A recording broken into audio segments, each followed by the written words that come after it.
Oh. You know. Yeah. Please tell me that it's not the Black Wake Up thing. No, no, I follow Bernie Sanders and Cory Bush and Barack Obama, Michelle Obama. I was Uh, saying, I was saying, hopefully you didn't know about something called Blacks Out trending. no, Oh boy. no, I don't. No, I don't. No, I was trying to figure out what the I heck don't. I Hades. don't go with that weird stuff. Anyway, with that being said, we're about to go live. Actually, we are live with another episode of BS Busters, and this time I'm joined by someone who hasn't been here for a while. Oh, and Kenoshi. Oh Lord, we got a slightly bigger cast than usual, but this is great. This gives more opinions, more viewpoints, which means the discussion can be even better. So, with that being said, let's have everyone introduce themselves, starting with the lady first, then the two gentlemen, and then myself, and then we'll dive into it. Okay, then. Well, Ladies first. welcome, ladies and gentlemen, boys and girls of all ages, to the BS Busters Annually Podcast for the last month of July.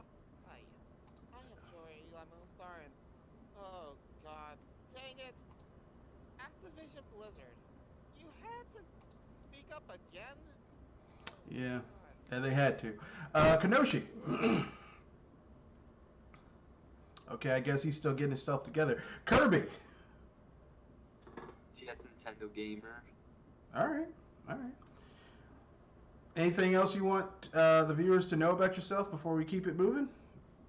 I do all sorts of video game videos as well as other types of videos. Yes, I've seen some of them. They are all very interesting and enjoyable. I guess when Kenoshi gets in, he can introduce himself. Okay, Hi, then. Okay. Go ahead, introduce I'm yourself. Kanoshi Nito. Glad to be here in another one of these BS Busters, and looks like Activision's taking a page from the Pinkertons. Yeah, they're like the young guns. They can't stop, won't stop. Can't stop, Yeah. won't stop. Yeah. So without much ado, we have a full roster of topics plus viewer submitted questions, which have been languishing in the email post office box of the channel because I haven't been checking it because I'm a lazy bastard, and that's on me. So I put 5 of them up there. Some of these are in depth, some of these are quick answers, but without much ado, let's get into it. So we have 4 main topics plus the viewer submitted questions. So the first main topic is I submit to you that free to play is a trap, and Ugh. I'll tell you why. Because free to play, like I was recently thinking about why would Microsoft make Halo Infinite's multiplayer free to play, and then it hit me like a bolt out of the sky. They want to make the free to play free because for years people have been playing Halo 1, 2, and 3 multiplayer, and they didn't get anything out of it aside from the Xbox Game Pass because they locked that behind the Game Pass in order to use the Xbox Live multiplayer. Unless you had it on PC, Halo 1 and 2, then you could create your own server and do whatever the hell you wanted, which was a way around that. But Halo Infinite's going to be free to play, which means that anyone can play it and they can use microtransactions to pay for it, to monetize it after the fact. So if you want certain skins, if you want certain stuff, it's gonna be a trap to get people to spend more money. What are your guys' thoughts on that? Agree, disagree? And as long as it's for cosmetic stuff, I mean, I agree, but as long as it's for cosmetic stuff, as it's sort of a pay to win scenario, I don't particularly have a problem with it. All right, that's fair. Mi- Mixed. All right, And I'm gonna explain myself with this one because okay. for certain free to plays, you have to be real careful, and this is especially true if you're into card games that are digital, because well, if you're into if you're into trying to be the best duelist around, you're gonna have to snap at the booster packs sooner or later, and if you're not careful, you'll probably end up going for those those booster boxes, and if you don't have the premium currency in pockets, it's gonna be biting you in the rear end. Fair. Fair enough. I Okay. got a free to play is kind of gummy because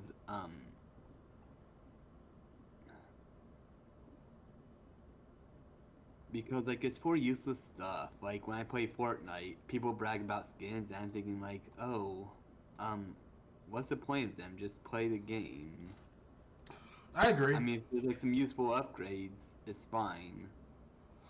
But then that would make it worse in a way. Yeah, because then people who paid for it would have it. What if you buying skins not only changed how the character looked, but changed the cosmetics of their attacks? Like, let's say you're playing Fortnite and you get a Batman skin. All of the weapons that you pick up as while wearing a Batman skin become Batman gadgets.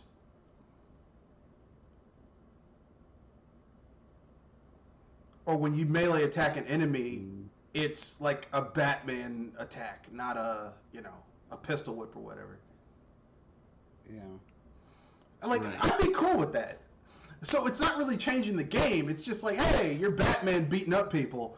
And Batman doesn't use guns, so all the weapons that you pick up as Batman become different types of gadgets, like smoke bombs and stun grenades and batarangs and stuff like that. I'd be cool with that. I don't think there should be I don't think I don't think cosmetics. I agree with you. I think just because slight cosmetic changes, it's like, oh well, you can be Iron Man in the game, but it's just a skin. Like there's no real change. You can't fly. You can't hover. You're just some person. It's like, well, this is boring.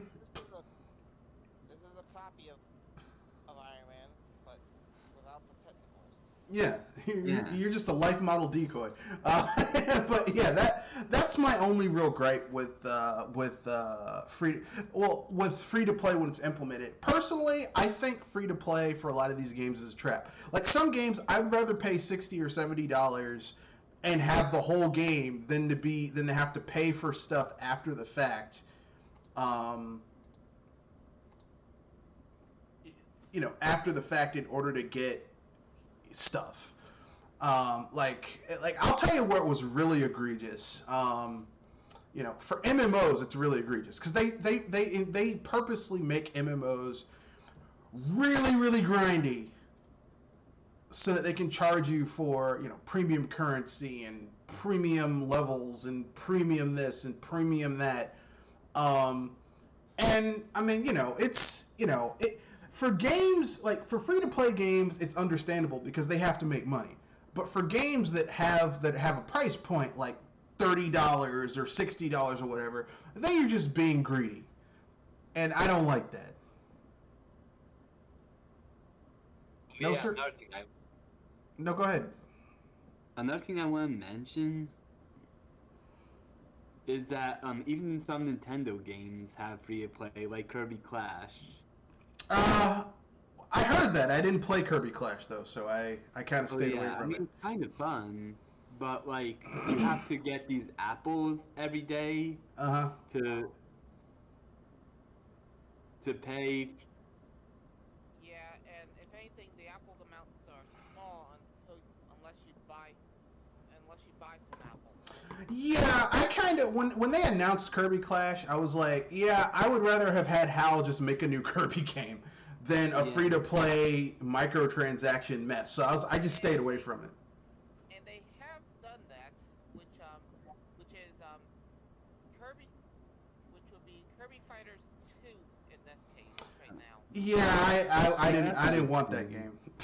I was like, yeah, I wanted something like Return to Dreamland or Nightmare in Dreamland or like more traditional Kirby games. Hell, I'll even take a Kirby Super Mega Ultra Star that combines the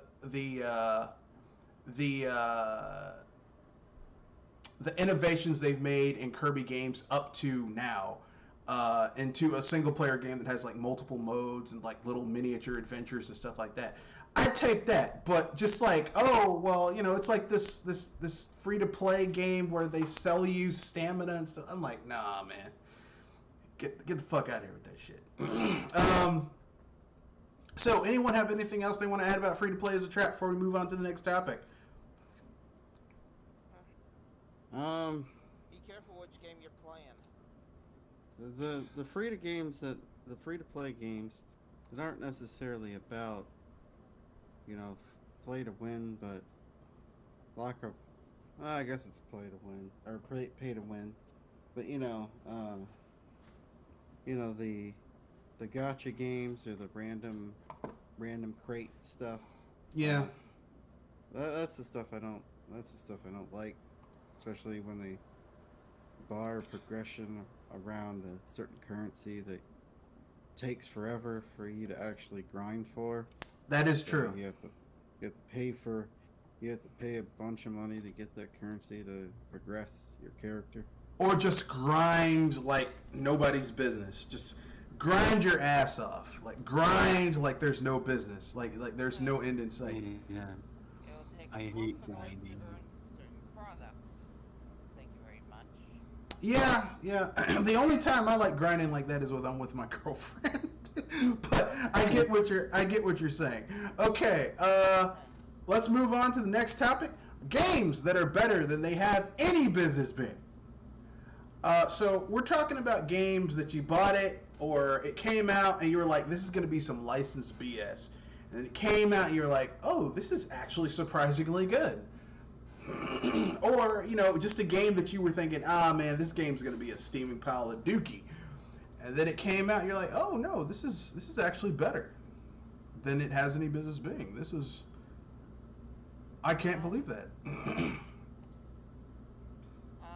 I remember right, it was a non-licensed football game on the SNES, and I felt that, well, since it's mostly the generic brand, it's going to be less enjoyable in a sense. And I tried it. It was prettier. It was more entertaining than it should be. All right. I'm trying to remember what it was though, since it's been so long. All right. Well, while you think about that, we'll move on to Kanoshi. Kanoshi, are there any games that you have played or recently played or like remember from back in the day that you were thinking this is going to be terrible, and then you picked it up and you were like, actually, this is much better than it has any business being? Let's see.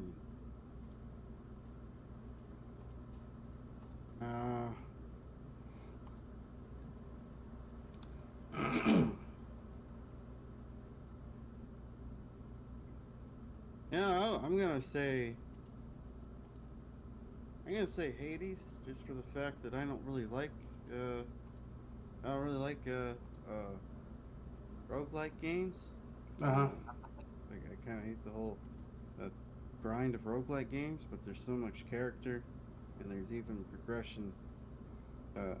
Even if you do lose the middle of the run, because you get to learn more about the story, you get to learn more about the characters and the world.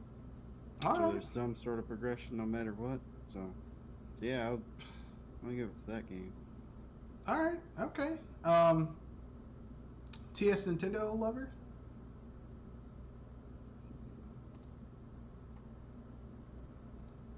AKA Kirby Lover 3?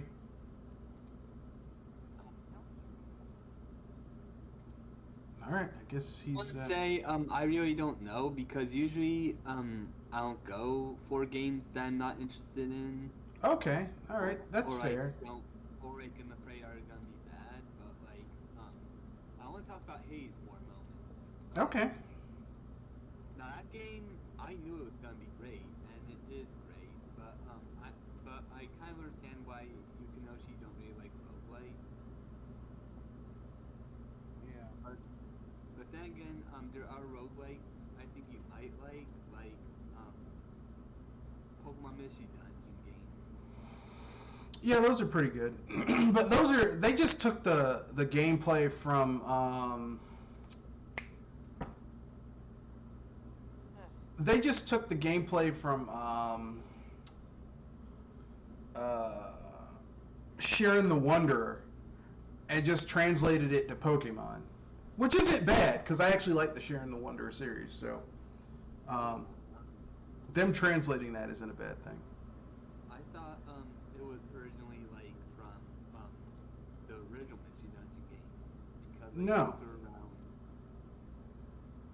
Oh, I see. Sharon the Wanderer came out in like I think it started on the PC, like on the MSX in the 80s, and they moved it to the NES and the TurboGrafx 16. And like the studio that made those games was contacted by Nintendo, well, the Pokemon Company, to make a spin-off, and that's where you get the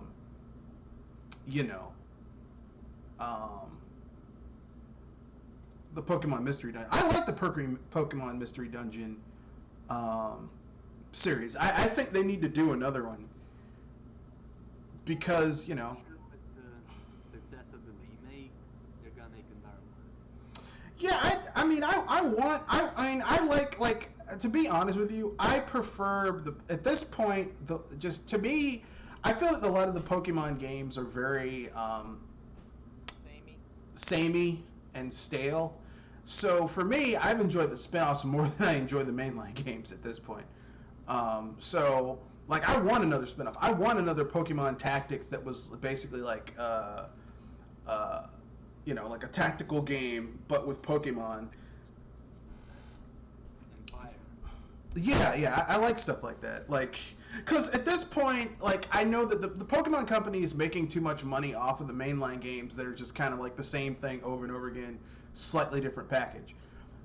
But they can have studios take chances with the spin-offs and do interesting things. So to me, I would rather have that than just like the same thing over and over again with minute details, or even worse, taking away things that were in previous installments. Which is what they've really been doubling down on as of late. So, that's what I would like to do. But that's my own personal opinion, and I could be wrong. On that game. What was the game? Captain Football. Oh yeah. Any games like that, yeah. I never was that into sports games on the SNES, except for Tecmo Bowl, Tecmo Super Bowl on the Super SNES. Because Tecmo Bowl was so good, and the game on the SNES had to be good. It's not as good as the NES game because you can't juke as well, but still overall pretty good game. Yeah, I thought it was because the main thing I thought it was Tecmo Super Basketball that you were aiming for. No, I'm not. Like, here's the thing. Even though now that I'm older and I know that football is just fucking terrible as a sport, like, I'm a man, and male bonding, means that I have to watch. When I was a kid, I had to watch football with all my male relatives. So, like, I like football, but I like football, and I'd rather play the video game where my athletes aren't getting, concussion syndrome and, getting all injured up and shit, versus real life football where you have people losing their mind, like poor Richard Sherman, due to all those concussions they took and stuff. So, Yeah. But Mr. Red Fox. Yeah. Did any of your relatives play video games, like the older ones, the old models? Yeah, my father played a lot of video games. My half brother played a lot of video games. He played a lot of Atari. Like, he had a Lucky. Atari 2600, 2800. My mom didn't play video games. My mom was one of those people that I gave her the controller for Super Mario World and she ran into a hole every time. Like, damn. So I was like, yeah, you don't need to play this anymore. Just took the, go be the unfun parent. But anyway, I didn't give mine. The game that I played that is better than it has any business being, where I was like, this is gonna be terrible, and then I got it, and I'm like, damn, this is good. I'm gonna say Dark Cloud, because Dark Cloud is an early PS2 game, and it looks like a late generation PS1 game. Like slightly better than that, but not by much. And Dark Cloud looks like it should be some cheap bullshit. And in the beginning of the game, it's rough. Like, it is a rough playthrough. But then the more you play Dark Cloud, and the more you get into it, that you realize, oh, this game's actually really good. The music is good, the gameplay is good, the characters are good, the bosses aren't unfair. Like, once you get the hang of the gameplay systems and how to use how to set everything up, the game's awesome. So for me, Dark Cloud is like a game that's better than it has any business being, which is why it's so bad that the sequel is just not, like, the sequel is just kind of like, they threw everything but the kitchen sink in, even if it didn't fit, you know? They use little kid logic to make Dark Cloud too. Like little kid logic is like this. I like chocolate, I like pizza, so I'm going to put Hershey's chocolate syrup on pizza. Because chocolate is good and pizza is good, so two good things together is totally going to work. Even though it doesn't. I was gonna say, you need to make a cookie pizza, as in a cookie. No, I mean like a pepperoni pizza or a pepperoni sausage and mushroom pizza. Yeah, Like, I was gonna say that is because trying to work with a normal pizza and put it with something that's sweet. yeah, it doesn't work. It's disgusting. Like a recipe for disaster. Yeah, it's little kid logic goes with stuff like that. It's like, well, this is good and this is good, so put the two things together, it's got to be great. No. So, Main thing, at least go with the idea of having a large cookie, give it some whipped cream, chocolate sauce, and candy discs. yeah, I can't eat cookie pizzas, dessert pizzas. I can't do it. The only reason I can't do dessert pizzas is because that's just, like, when I was a kid I could eat it, but now that I'm older I'm like, that's too many calories. Even for a slice, I can't do it. Like I would have to not eat anything all day except like very light breakfast, very light lunch in order for me to enjoy a cookie pizza. But anyway, let's keep it moving. The next topic is the definition of insanity. So I recently found out that Activision is just continuing to F up. Just continue. It's like, you know, we're finding out how deep the rot goes. And, you know, it's kind of like when you have a tree and a tree doctor comes to your house and says, that tree is rotten, it needs to come down. And you're like, that tree is good. And then they take an axe and they open up the tree and you find out just how rotten it is. And you're like, this tree has to come down or it's going to fall on my house and, you know, do major damage, maybe kill someone. Because every few years you hear about a tree that's rotten falling on someone's house and someone being injured or killed by the tree. Everyone's like, I can't believe this happened. It's like, people told you that tree was rotten. So we're seeing how deep the rot goes, and it's bad.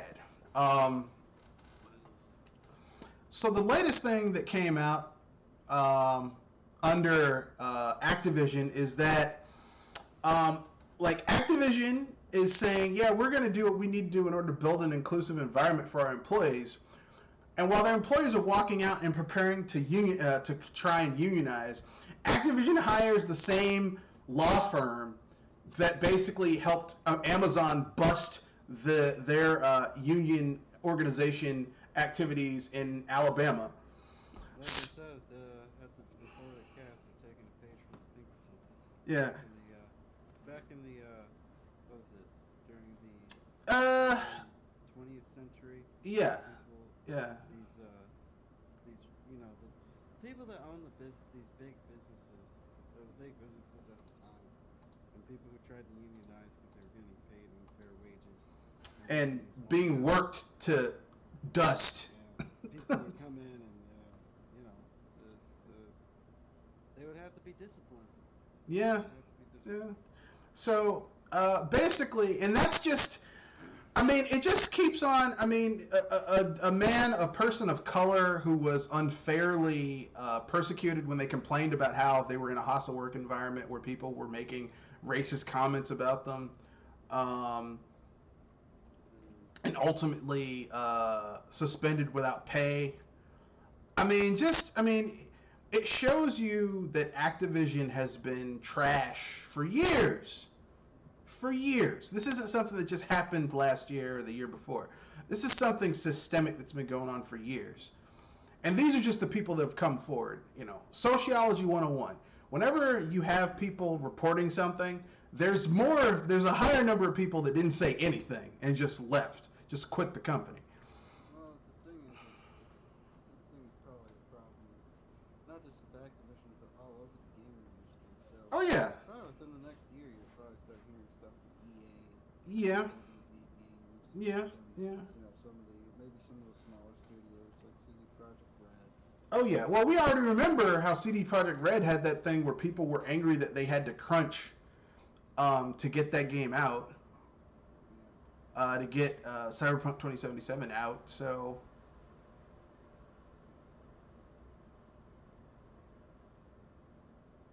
Yeah, I mean, sometimes it's good to have a clear date, but it's not okay to make your workers work so hard.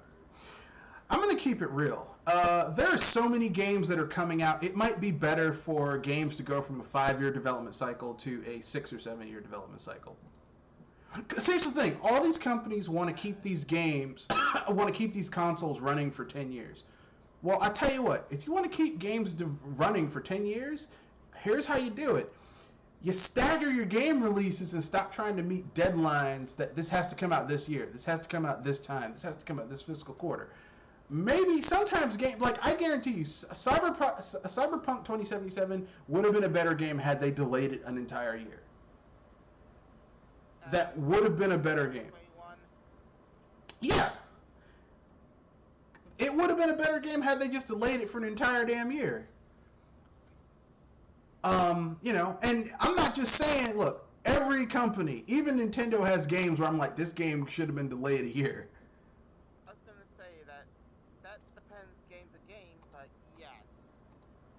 Like the Mario tennis games where they released the game and then they added all this extra content after the fact. Come on. We know what really happened there. They were like, we got to get something out for this fiscal quarter. We're going to put this out there and then we'll add shit after the fact. Xenoblade Chronicles 2. That game, if you play that game in handheld mode on the Switch, it barely runs on the Switch in handheld mode. I mean, it runs like dog turds, okay? I like the game, but I would never play it in handheld mode. That game should have really had a year in the oven to optimize the code for the hardware. So I mean, every company has games where I'm like, this should have been pushed. Like even now, you see a lot of games that Sony's like, this is going to come out 2021. Microsoft, this is going to come out 2020, 2021. They're pushing stuff back because, frankly speaking, no one was ready to jump to the next gen. No one. Even Nintendo with the Switch wasn't ready to jump to the next gen. And the reason they had so many games ready to go for the Switch is because a lot of those games were ported over from the Wii U. All right? And don't let anyone tell you that it wasn't. A lot of those games were ported over from the Wii U. All right? That's why they had a lot of games ready to go. Okay?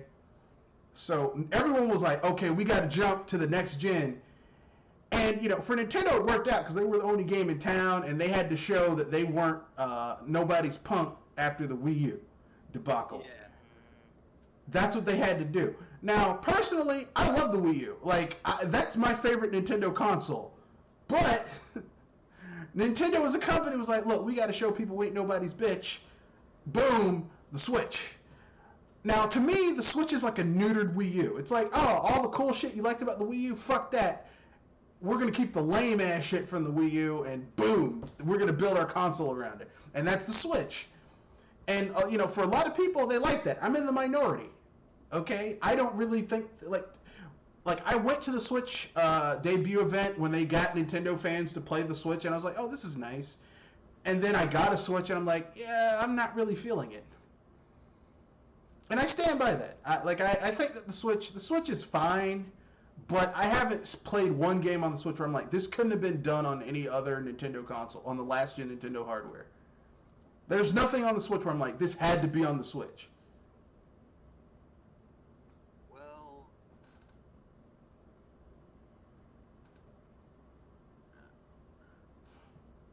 yeah. Well, I mean, graphically, some of the games can't be done on the Wii U. I don't think. Which ones? Which games? Like there's Arms, Splatoon 2. That looks better. Yeah, but not by discernible margin. Mario Odyssey looks great. Yeah, but Mario Odyssey still could have been on the Wii U. Yeah, There is nothing going on in any of those games where this absolutely had to be on the Switch. Yeah, well, the thing is, I think they want to make it only a little more powerful than the Wii U. They want to make it like 50%. I don't think that the Switch is more powerful than the Wii U. Yeah, I think Really? No. Because there are games on the Wii U that were doing more, that weren't struggling like games on the Switch are. Like Xenoblade Chronicles X, if you look at what was going on in Xenoblade Chronicles X and the physics engine and what you did in that game, there is more shit going on in that game than Xenoblade Chronicles 2. Yeah, Xenoblade Chronicles 2 runs like shit on the Switch in handheld mode. It's optimization, right? What? It's optimization. Like, here's the thing. I don't know if that's optimization. I don't know if that's optimization or just the hardware just can't handle it. Like, I don't know. Because, like, I've owned Nintendo consoles my entire life. Like, from the NES from the NES to the SNES to the N64 to the GameCube to the Wii to the Wii U to the Switch. And I have never had a Nintendo first-party game crash on me until I had the Switch. And I had Breath of the Wild and Xenoblade Chronicles X crash on me. Multiple times. I've never had a Nintendo first-party game crash on their own on their system until I owned the Switch. So it could be an optimization issue, or it could be like, either way, it's not a good look, because it means that one of two things. Either A, they rush to get games out the door, which is just shoddy for Nintendo, because they normally don't do that. They'll delay a game until it's ready, typically speaking. Yeah. Or the second option, the hardware just can't handle it.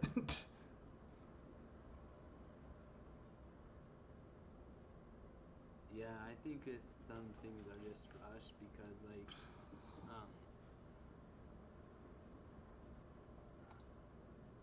Mario Tennis ran fine. Yeah, but that game isn't really doing a lot. True. Mario Tennis isn't really, like, here's the thing. Mario Odyssey looks great. I'm not going to lie. Graphically, it's amazing, but there's nothing in that game that is like, oh my god, this couldn't have been done on the Wii U with a downgrade in graphics. Like, I haven't seen a game on the Switch where I'm like, yeah, this had to be on the Switch.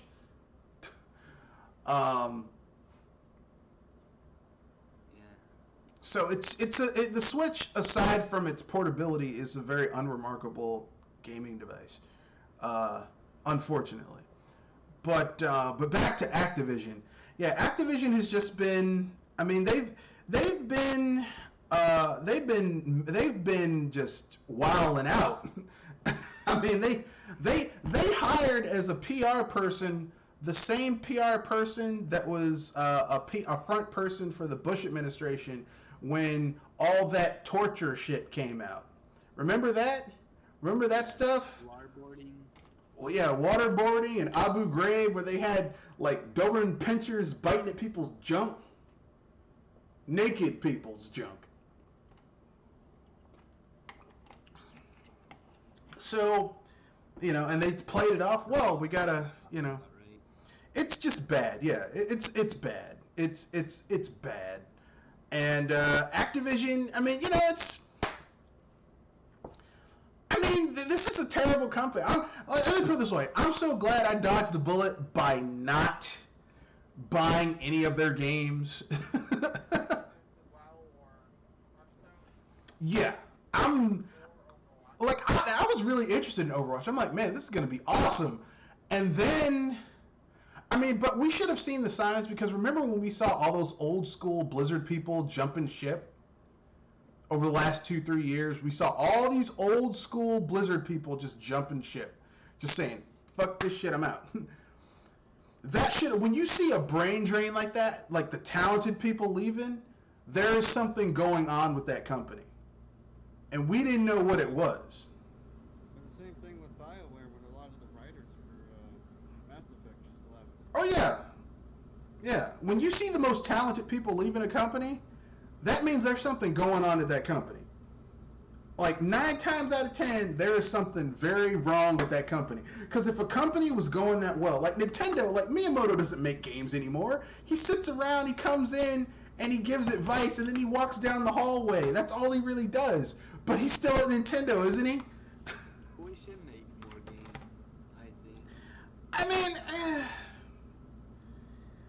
I mean, there comes a point where the old guard needs to give way to the new guard. Like, I'm getting to the point where Eiji Aonuma needs to go someplace else. Like, I think he maybe has 2 more games in him, and then it's someone else's turn to make Zelda games.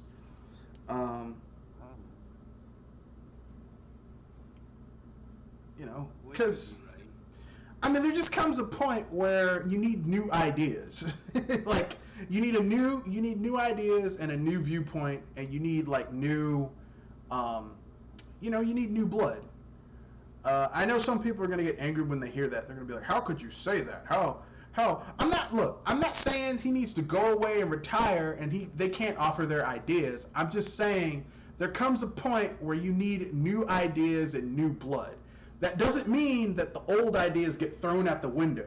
Like, we're not talking about the difference between George Lucas Star Wars and Kathleen Kennedy Disney Star Wars. We aren't talking about that type of throwing out the old ideas for the new ideas. We're talking like Kevin Feige. We're talking like Stan Lee to Kevin Feige. Stan Lee carried the brand as far as he could, and the people who were there before him, like in the old guard of Marvel, did the best they could.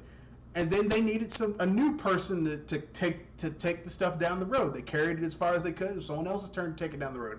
So they got Kevin Feige, right, to move it further down. So, like, at a certain point, you need new ideas and stuff like that. But anyway, speaking of Disney, that's a bad segue. Scarlett Johansson is essentially saying to Mickey Mouse, "Bitch, better have my money." And if anybody's wondering, this is about Black Widow and the 2 releases that she has. Well, Scarlett Johansson is suing Disney and saying that they breached the contract because basically they released that movie on in theaters on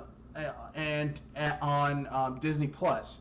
And Disney Plus, I'm going to be fair. If I was going to watch, I haven't watched Black Widow, but if I was going to watch it, I wouldn't pay $30 on Disney Plus to watch it. Enough said. Yeah, it's ridiculous how much money they're spending, how much they charge for those. I mean, you might as well just release the movie on Blu-ray by now. Yeah. And so basically, Disney's saying, well, we gave her 20 million. And I'm like, okay, that's a fair argument. But here's the thing. Like, Black Widow has been with the franchise since the second Iron Man movie. So arguably, she's also been there from the beginning. And she's an integral part of the franchise. And when they should have had a Black Widow movie years ago. And when they finally do release a Black Widow movie, it's after her character is killed off. So you can't really get excited because, like, well, I was looking forward to more. Oh, wait, she's dead. They killed Black Widow in this movie? No, they killed Black Widow off in Endgame. This movie is a prequel. Oh, yeah.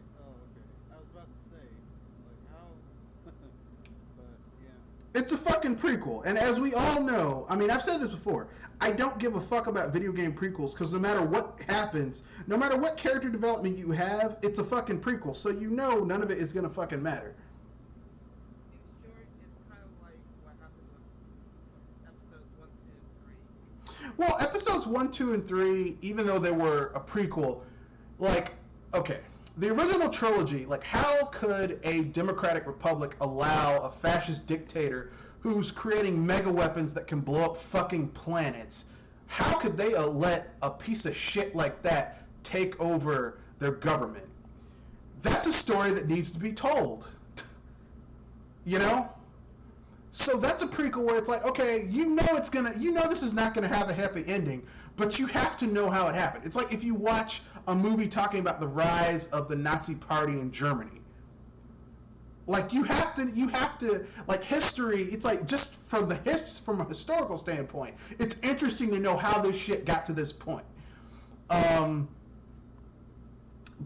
like I'm talking like a prequel, like that bullshit prequel they did for Xenoblade Chronicles 2, which was about that continent that got destroyed in the game and everyone dies. They're like, yeah, you get to play as this character. It's like, it doesn't fucking matter. None of this shit matters.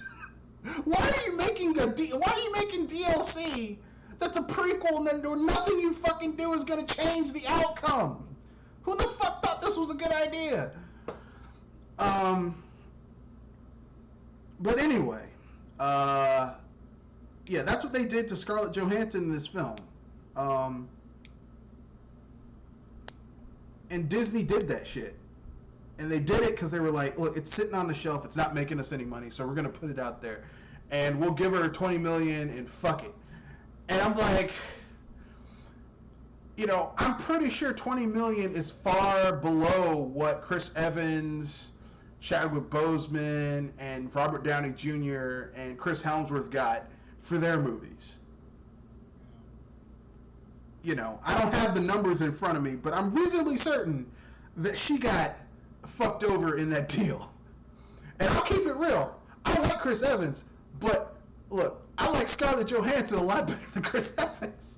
I honestly think they were like, well, Iron Man and Captain America were much bigger franchises versus Black Widow. I mean, they did Black Widow way too late. Yeah, they did. I mean, I said it before the cast began. I don't think you were here. I said that they should have done a Black Widow movie between between Winter Soldier and Civil War. They should have done it between Winter Soldier and Civil War. That would have been the perfect time to do a Black Widow movie because, like, Winter Soldier was like an espionage movie. It was a spy espionage movie. So why don't you do like a big, like Winter Soldier was an espionage movie. That would have been between Winter Soldier and Captain America Civil War. That would have been the perfect place to put a Black Widow spy movie. Perfect. Nah. And I know, like, Disney's always saying, okay, we want female characters who can get stuff. I mean, look, Scarjo is Black Widow is a perfect female character to get, because, like, Black Widow, yeah, she doesn't have powers, but she can beat the shit out of people. She's acrobatic. She looks great while doing it. Nah, fuck that. So they just didn't want to put the time and energy to build up Black Widow, probably because they felt like, I mean, in all honesty, she didn't really have, at least this side, really didn't have much of a character, or at least a point, because she was just essentially eye candy. Didn't really have a strong role until Winter Soldier. Yeah, but no, I agree with you. Yeah. Does Black Widow relate with Spider-Man? I mean, I don't know much about the series.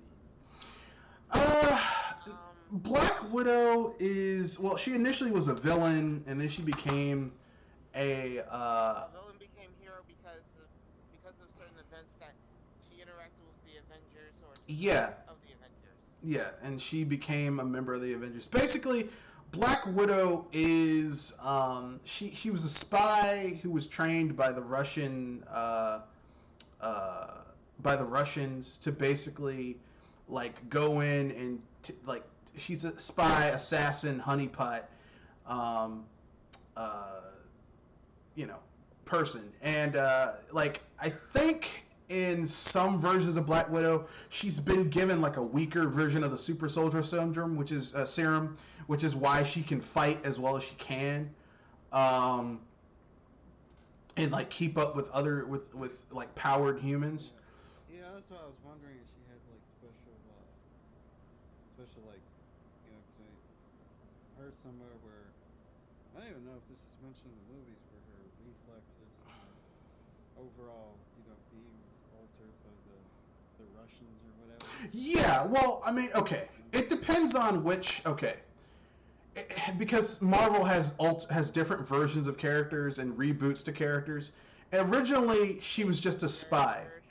Yeah, originally she was just a Russian spy with extensive training.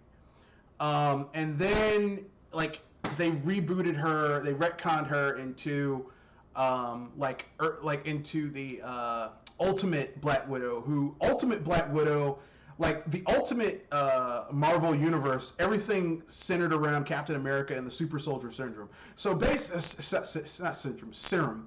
So basically, every character's abilities and powers came from someone trying to recreate the super soldier serum that was used on Captain America.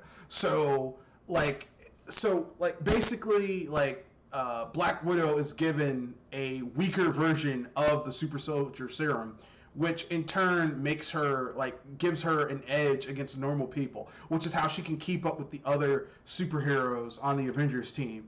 Now, they never did that in the Marvel Cinematic Universe because, the Marvel Cinematic Universe is its own thing. It doesn't jive with the comics because it's not a one-for-one. Like, the comics are an inspiration, but it's not one-for-one with the comics.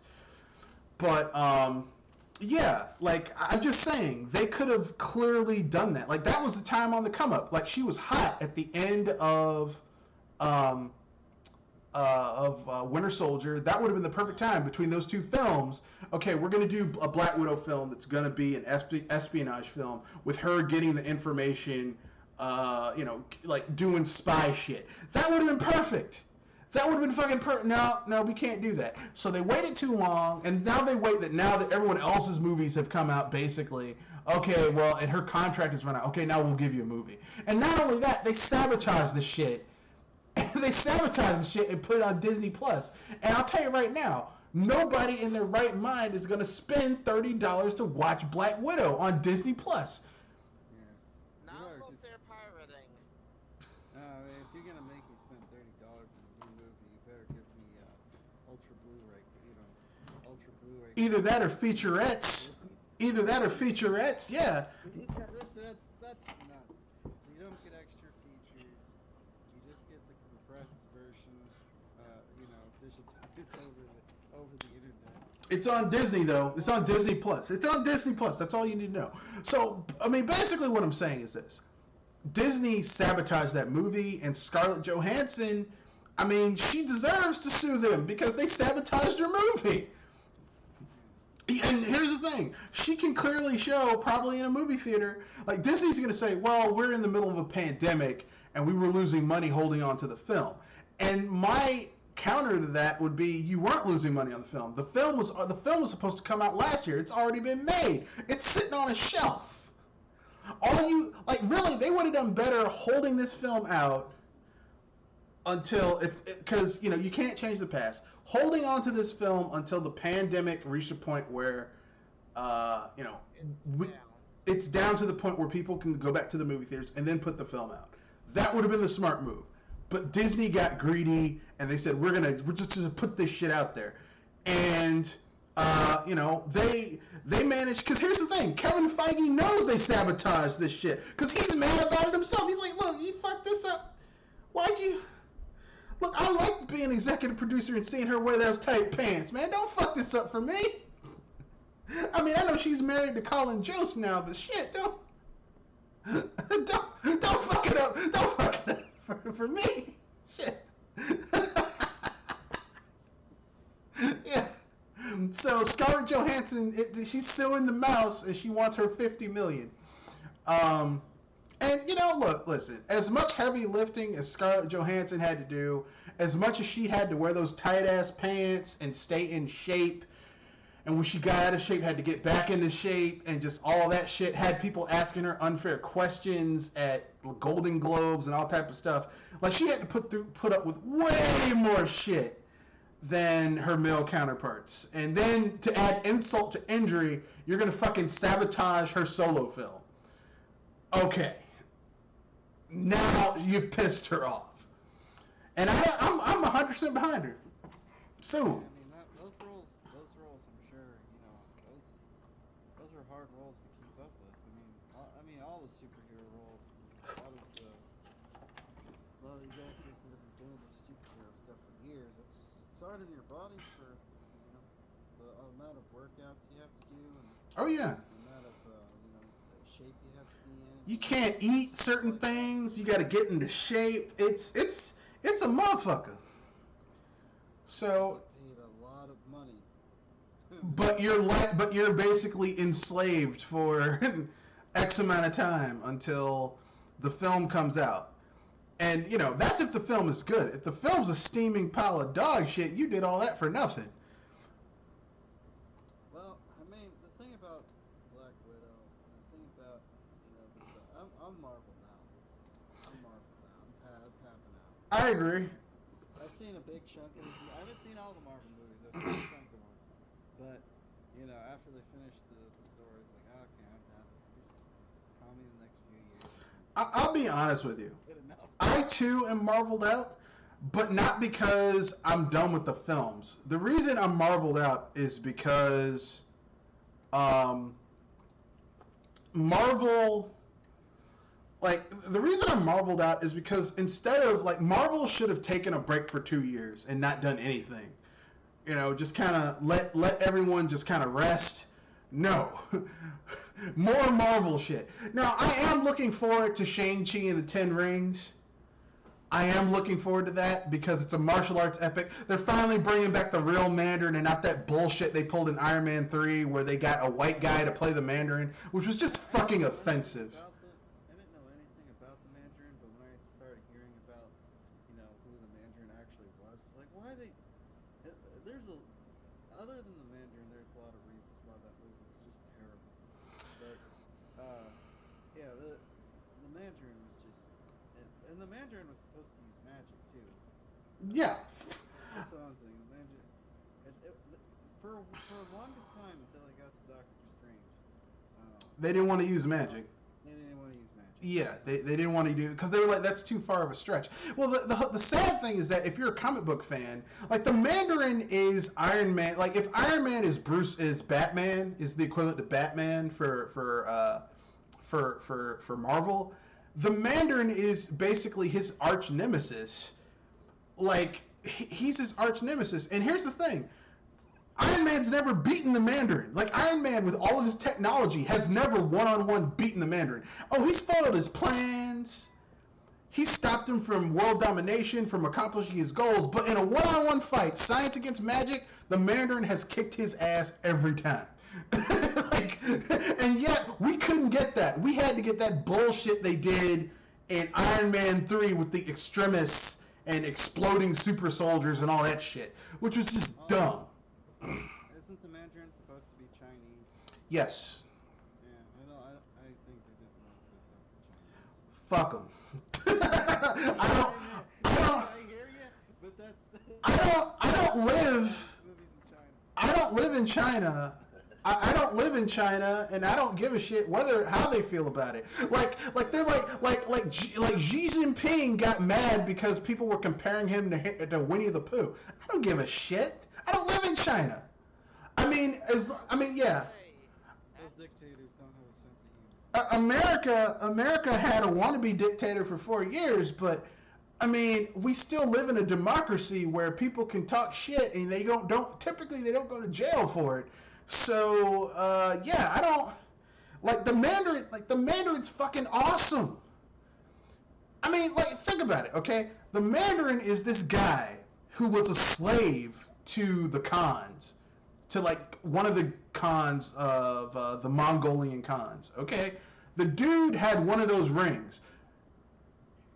The Mandarin, like when the guy was killed and they were gonna kill all his slaves to make him have slaves in his afterlife.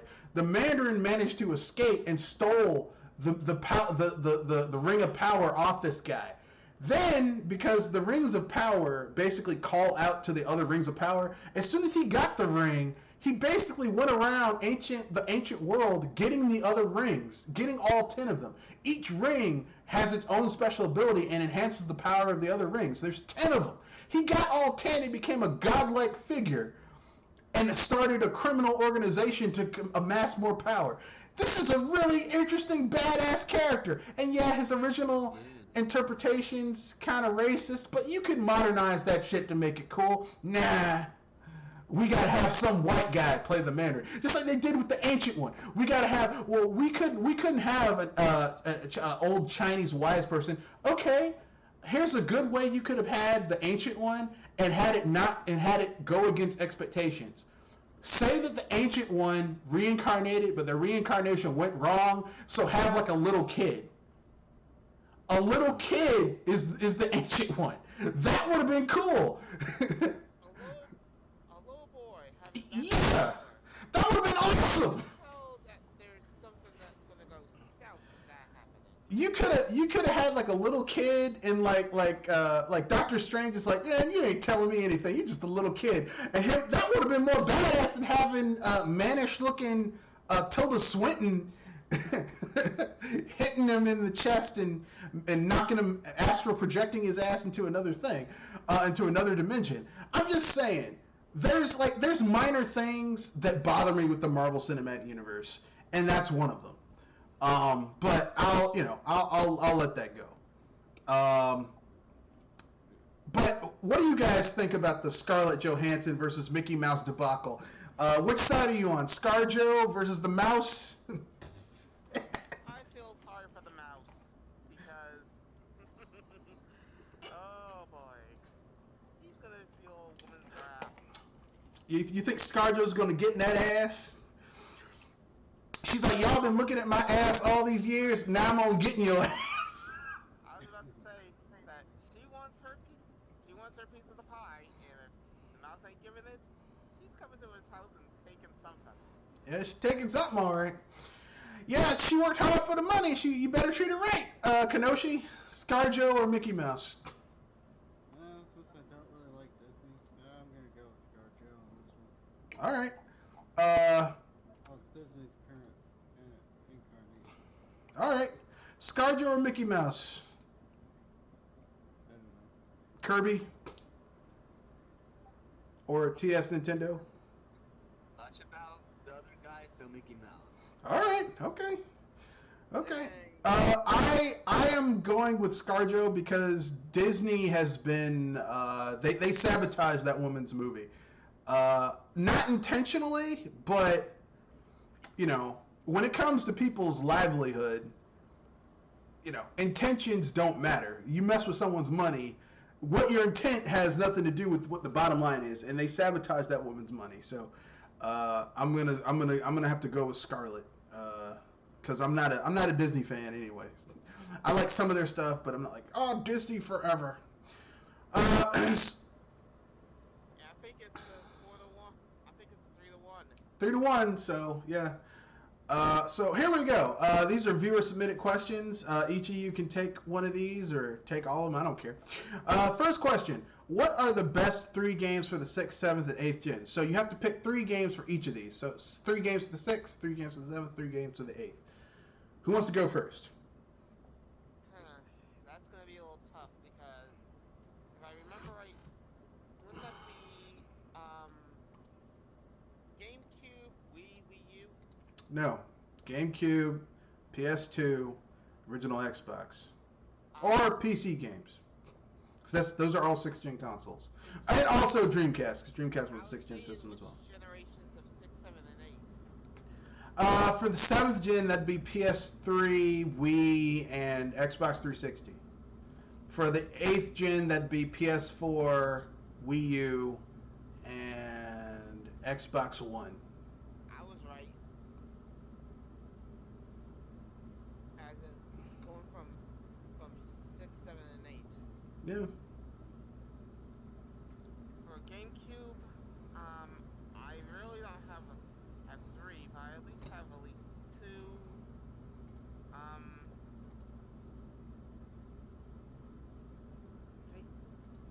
Paper Mario and and Sonic 2 Adventure, which is probably gonna cheese somebody off. Ah, if you like it, you like it. Those are some of my memorable games on that one. For the Wii, it would be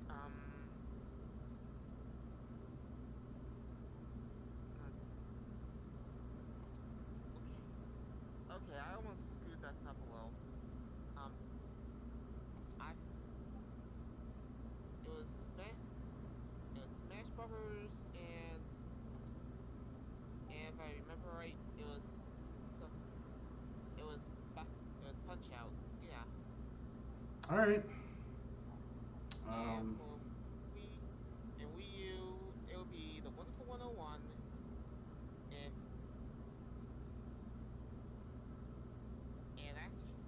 if I got it right, it was between Mario 60, Super Mario 3D Land and oh yeah, Donkey Kong Tropical Freeze for me. All right. Kenoshi? Let's see, 6th gen. That could be obviously Super Mario 64. That's not a 6th gen. That's not a 6th gen game. It's 5th gen. No, it's 5th gen. Yep. Oh yeah, PS. Yep. Okay. Let's see. Jack and Daxter trilogy. All right. Wind Waker. And Paper Mario. Bowser Report. All right. All right. 7th gen? 7th gen. Yep. Go Twilight Princess for the Wii, and then Gears 4, and Halo 3. All right. All right. 8th gen. 8th gen. Go Breath of the Wild.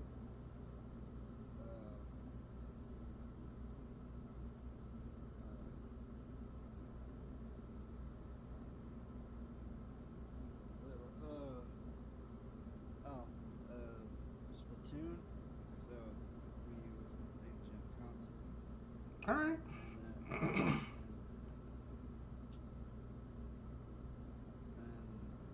Super Mario 3D World. All right. Okay.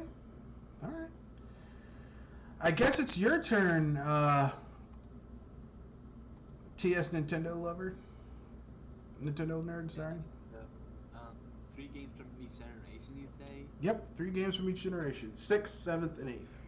Okay, this is gonna be a hard one, but Super Smash Bros. Melee, Legend of Zelda Twilight Princess, All right. and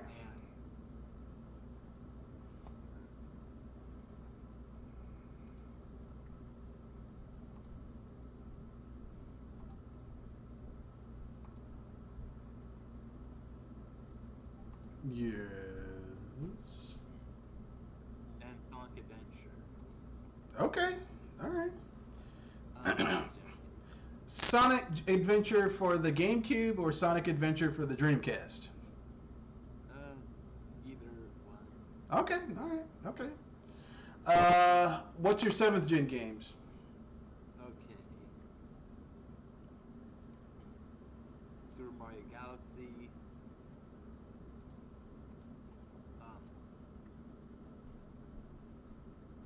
Mario and Luigi Bowser's Inside Story.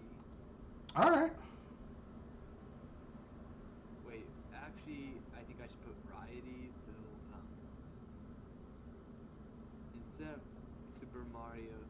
Is that Mario Luigi? Bowser's Inside Story. It's gonna be.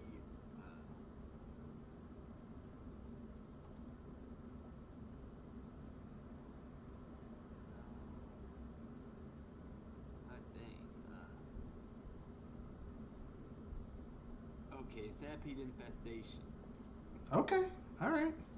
And the third one will be.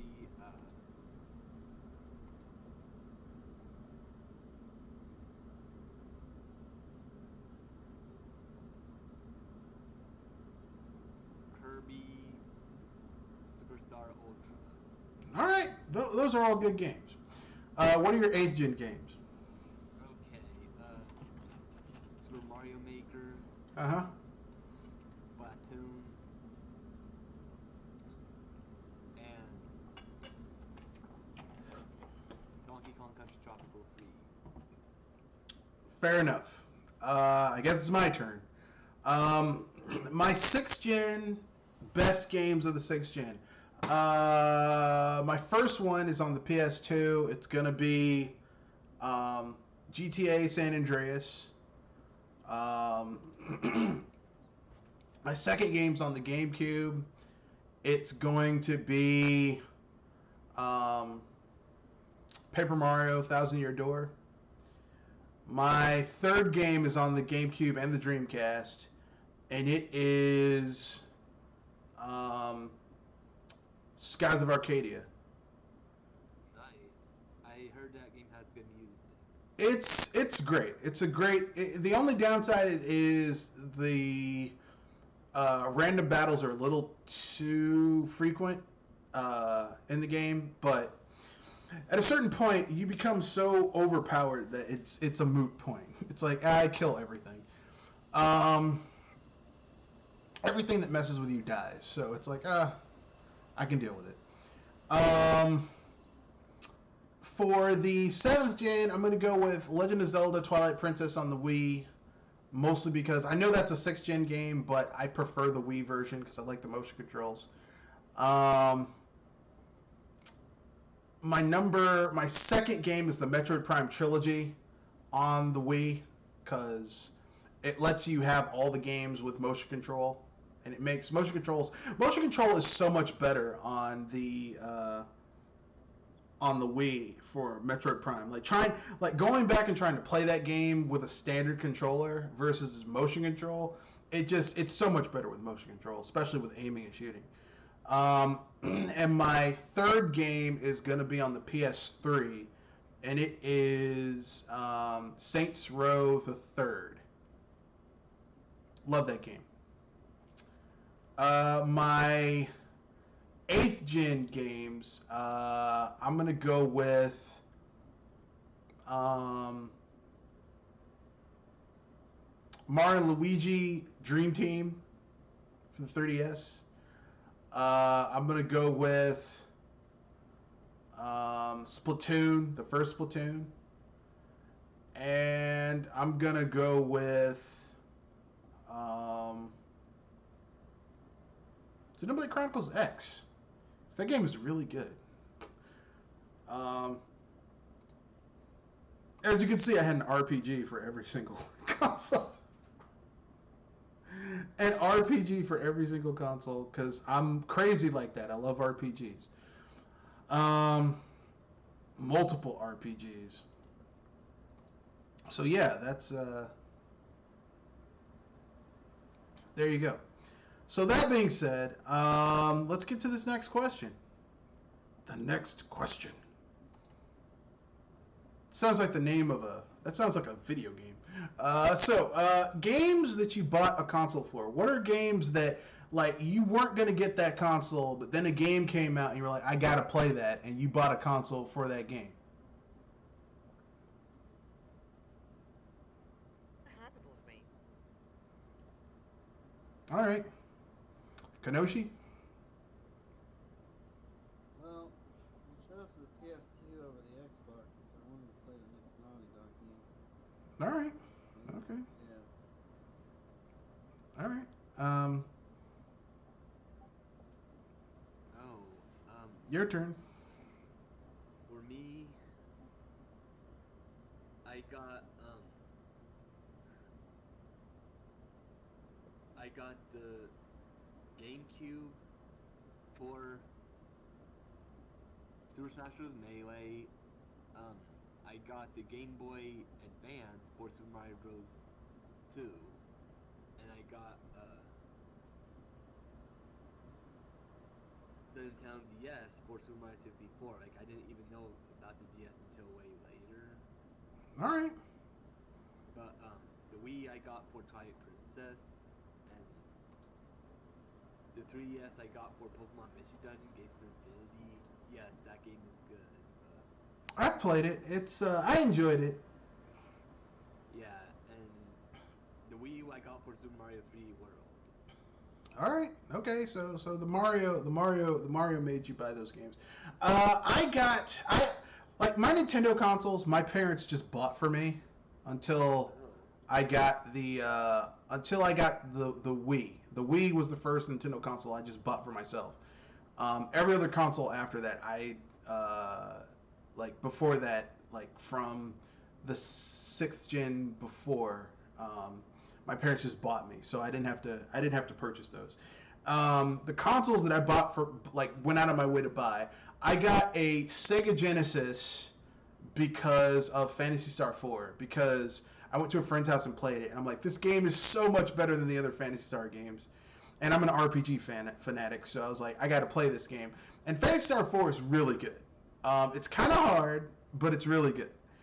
I did not get a Sega CD or a 32X or a Sega Saturn. Well, I had a Sega Saturn for about a week, and then I realized when, like, I got one on sale for like $100, and then Bernie Stoller came out and said, yeah, the Saturn is not our future. I was like, fuck this shit, and I returned it and got my money back.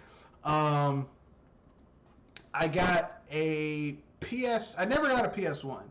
I had a fat PS2 that was backwards compatible with the PS1. And I got the PS2 because of Ratchet and Clank Going Commando. Because that game is really good. Ratchet and Clank is astonishingly good. Going Commando is astonishingly good. Like, the first Ratchet and Clank is it's okay. Like, it's a better first game of a new franchise than the first Jak and Daxter. Because the first Jak and Daxter, if you wanted to get into Jak and Daxter and someone said, hey, should I start with the first game in this series? I would say stay away from the first Jak and Daxter because it's terrible.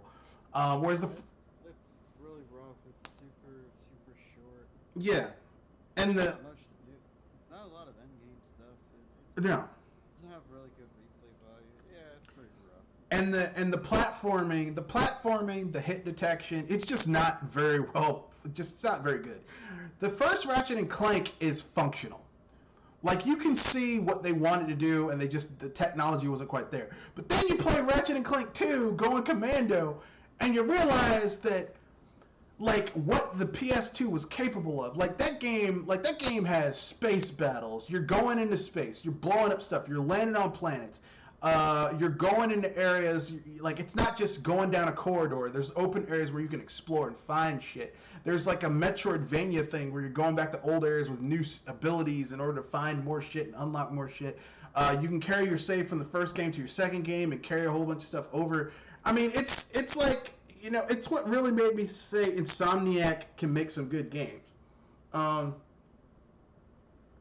It's too bad they kind of went downhill a little bit, but, you know, it is what it is. Not played for Rift Apart. I mean, I've played all of the other Ratchet, except for the one that's on the PS5, because I don't have a PS5. Good luck if you can find a PS5. But I'll probably get a PS5 in order to play that game. Like, I would say that most of the Ratchet and Clank games have been good, except for that remake of the first game, because the first game is just terrible. It's not that good. I mean, it's okay, but it's like, if you're gonna make a remake of a Ratchet and Clank game, why not like the first three and just make it all one game? Like, I don't know why you would just do the first game, but whatever. and the one where it was like all for one, where you could play as like Ratchet, Clank, Captain Quark, and Doctor Nefarious. Like, I'm like, why the fuck would I want to play a 4-player, like a co-op Ratchet and Clank game? Like, I don't. Who thought that was a good idea? But let's see. So I got a PS2 for that game. I got a PS3 so I could play mostly just generally for RPGs, but like Sony stopped supporting JRPGs, so I wound up playing a lot of like Western style RPGs on the PS3, and that's how I got into.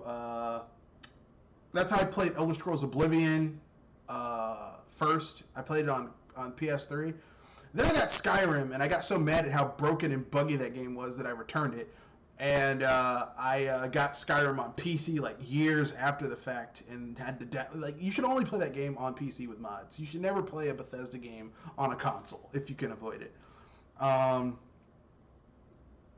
got a what made me buy a PS4 was Persona 5. That's it. It was just Persona 5. That's the only reason to buy a PS4 is Persona 5 for me. Because it hasn't come to PC. If it came to PC, I wouldn't have gotten a PS4. Because I roll like that, son. But anyway.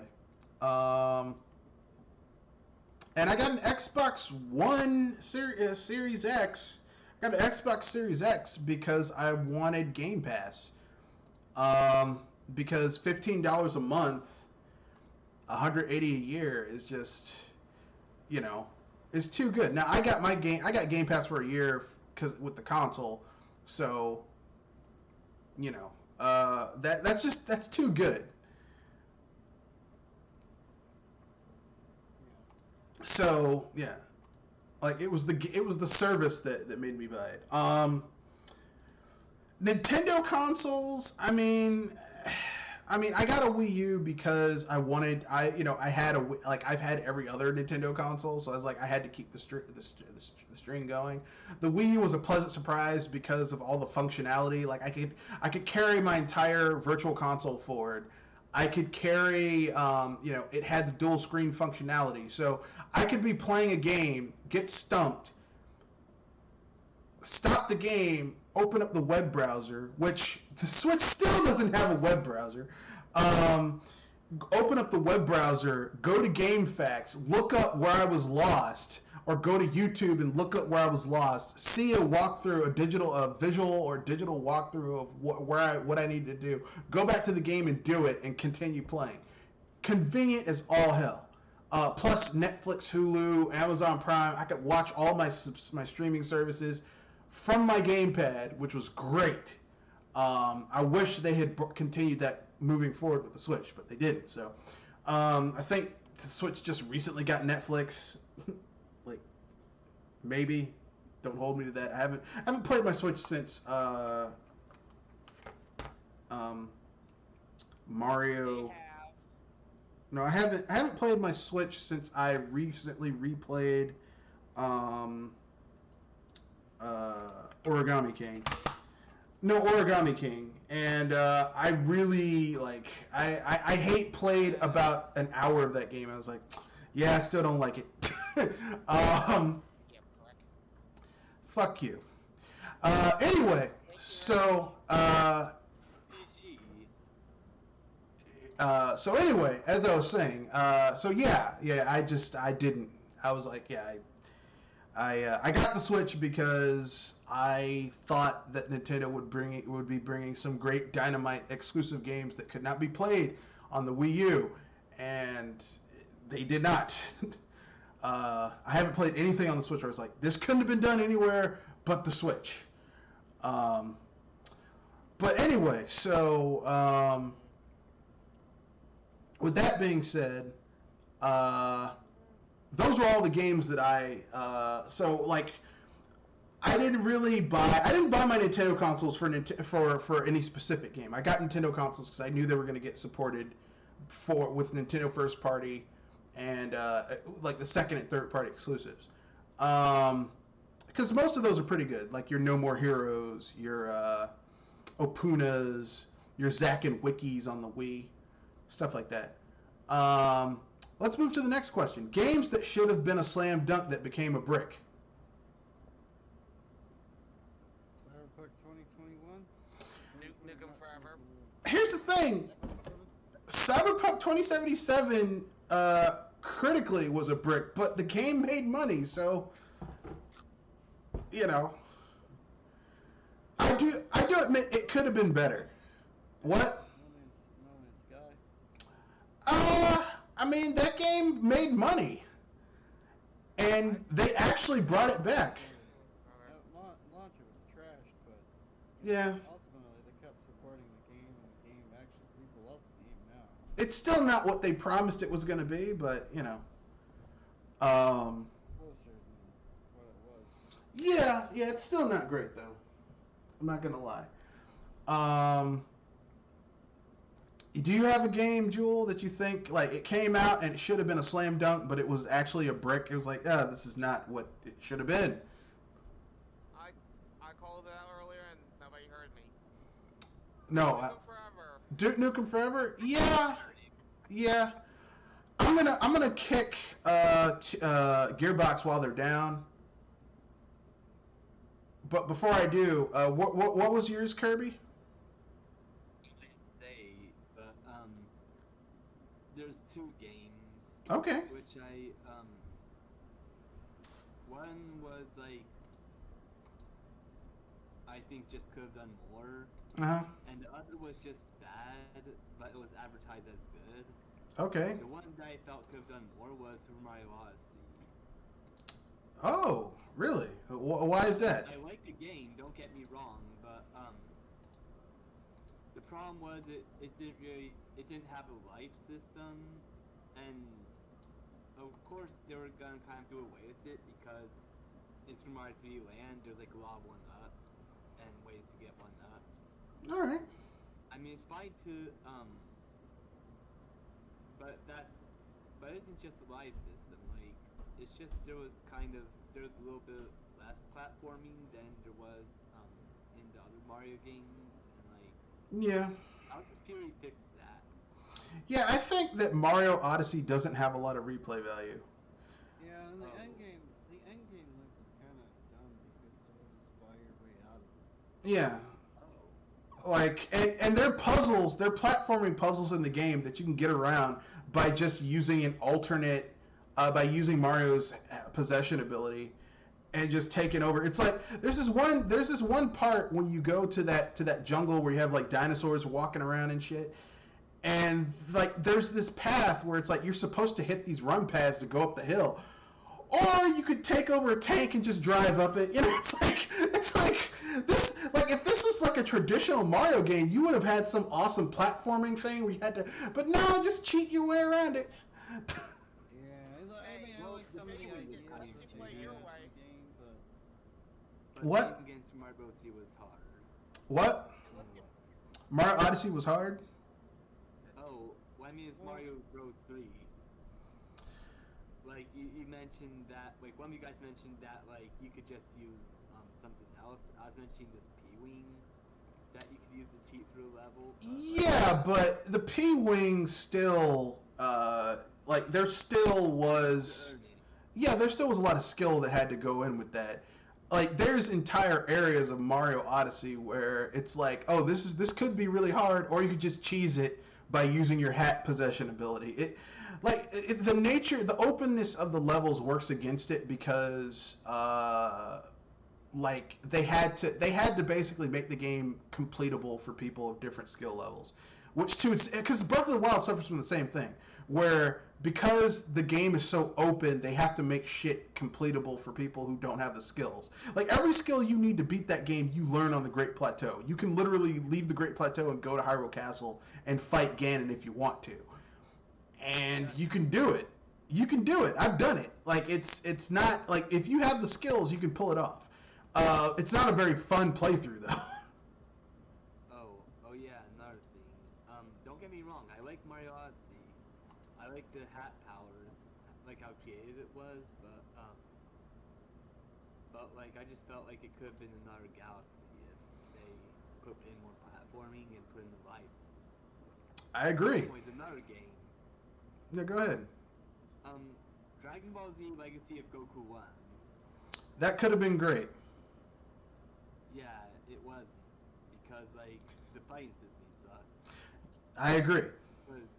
Was that the PlayStation game? It was on the GameCube and the PlayStation 2. It was a 6th-gen game. Game Boy Advance. You mean the game made by Intelligent System, and it was like a Legend of Zelda, except it was Goku. Yeah, that first game was terrible. Legacy of Goku 2 is much better. Goku 2 was great. Yeah, Legacy of Goku 2 is much better. Like, what hurt that game is that they stayed too close to the source material. Because what made Legacy of Goku great was that you could literally be any character you wanted. So you could basically mostly main the game with Piccolo if you're a Piccolo fanboy, which I am. Yeah, and I want to say Boo's Fury was kind of good, but it had glitches. Yeah, those games were kind of glitchy. Well, they were cheap. They were made very cheaply. They were made on the cheap. But anyway. But that's it All right. Games that should have been. I'm going to say a game that should have been good but kind of fell flat like a brick for me is. This is not a Nintendo game. This is a PlayStation game. I already kind of mentioned this. This game was a 7th-gen title. Aliens Colonial Marines. Aliens Colonial Marines should have been awesome. And it turned out to be a steaming pile of dog shit. Gearbox. Gearbox decided to take all that money and put it into Borderlands 2. Which is why Borderlands 2 is amazing. And they basically subcontracted out Colonial Marines to different studios, and basically studios who did not have the resources to make that game. And you could tell because that game is just not. That game is not what it should have been. And it's sad because making a first-person shooter set in the Aliens universe is awesome. I mean, we're getting Aliens Fire Team because the idea of playing these Marines fighting these giant mutated bugs that attack people is awesome. Gearbox dropped the ball on that game. And they still haven't apologized for that shit. Well, I don't understand why didn't they just cancel the game and take the money and run? Contracts. They signed a contract with Sega. And if they had canceled the game, they would have had to pay a fuck ton of money. They would have had to give that money back to Sega. Money that they'd already spent on Borderlands 2. Okay. So. They had to waste everybody's time and money, but yeah. What they do. That's what Gearbox does. Which is why I only trust Gearbox with Borderlands, because it's the only franchise they haven't fucked up. They fucked up Duke Nukem. They fucked up Aliens versus. They fucked up Battleborn. Like, basically, if it's not Borderlands, they'll fuck it up. Yeah, they're not a good publisher. If it's their baby, I mean, they're like Bethesda. If it's not Elder Scrolls, Bethesda will fuck it up. Well, 2K publishes Borderlands, so they probably got a gun to their head. So they better not. Don't fuck it up. 2K has a bit of a reputation now. Yeah. Next question. Arcade games that should have gotten a console port. Who wants to go first? What was the question? I was trying to hear you real quick. Arcade games that should have gotten a console port.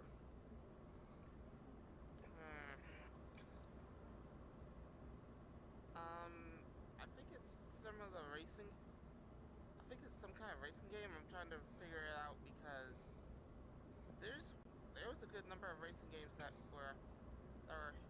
arcades that never came back, that never released out of the arcade systems. Um,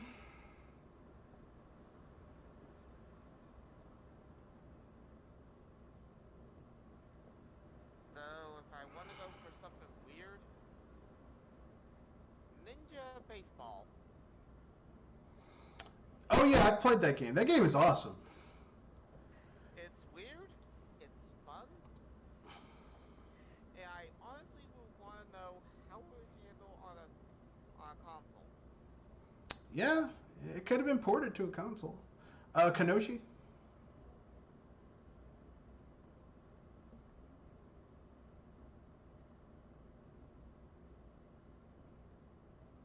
Kanoshi Abominito? Alright, I guess I'll go. An arcade game that I think should have gotten a port. Aliens vs. Predator. We still have never gotten that game ported to a home console. And I know some people would be like, well, what about the SNES game? That game was ported by Data East, and it wasn't a port of Aliens vs. Predator. It was a completely different game. I mean, a legit port of And here's the thing: you can't say they don't have the console power now, because if you can port, like, if Capcom can port all those damn games with their Capcom Battle Collection to consoles, then they could port Aliens vs. Predator. And now's the perfect time. Now that there's Alien movies being made, Disney movies and Predator movies that are being made. Now's the time to do an Alien versus Predator game, to bring those games back. Last topic: the best video game vehicle. Ships, and that's for several RPGs. Airships. The one I'm aiming for this one, Final Fantasy VI. All right, that's fair. Kanoshi.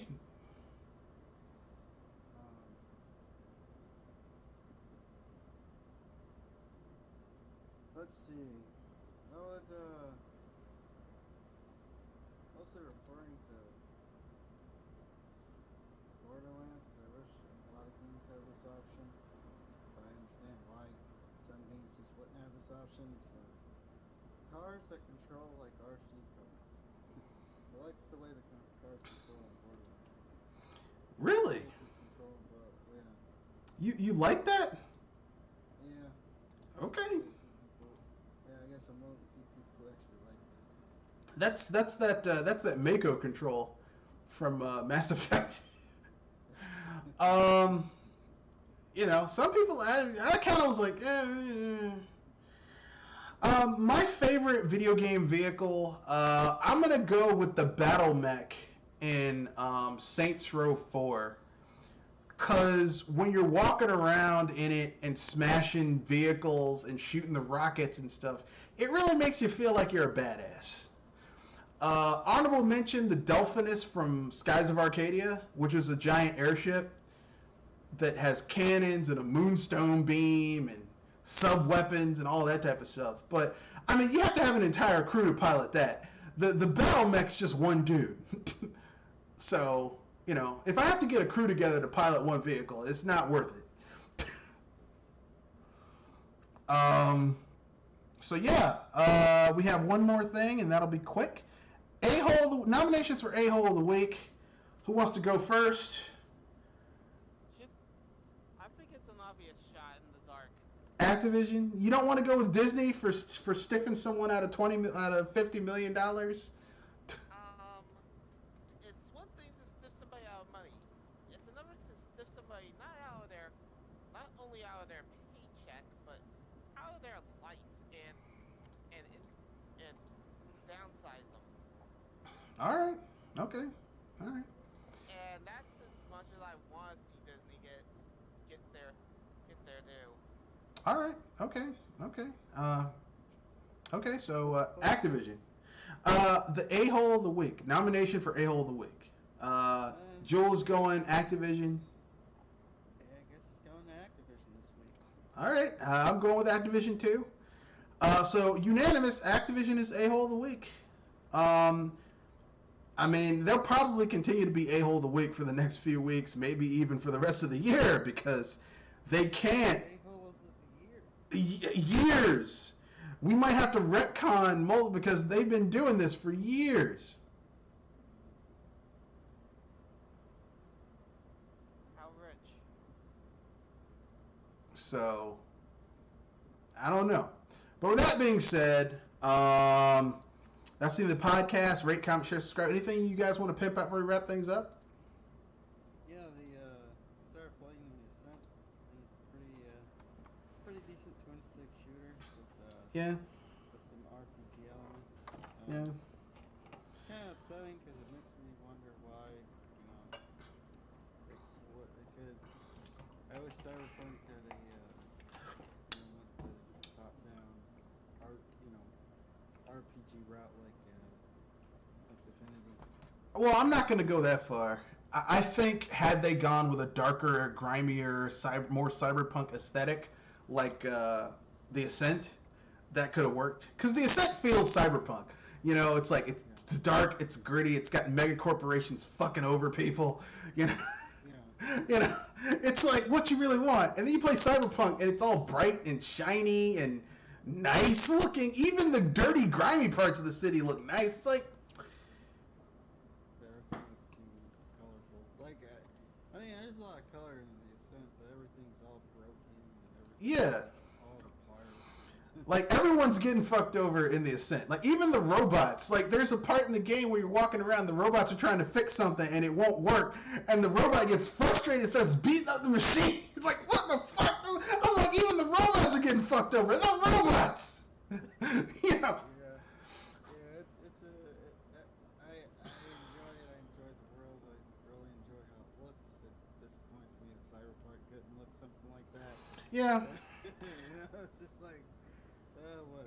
Yeah, CD Projekt Red, hopefully modders can make that game better, but modders shouldn't have to make your game better. Your game should be good, and modders just add an accent to the overall experience.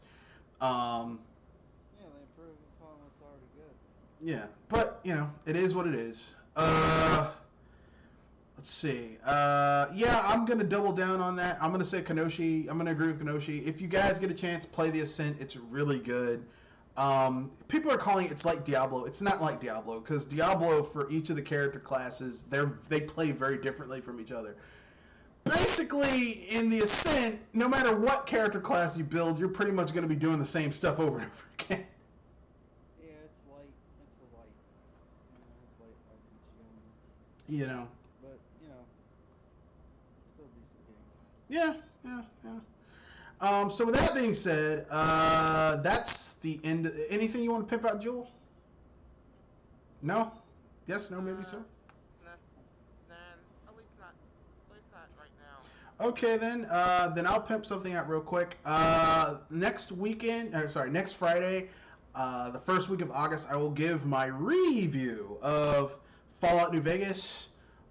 That's going to be fun. Does it stand up? Does it still stand the test of time?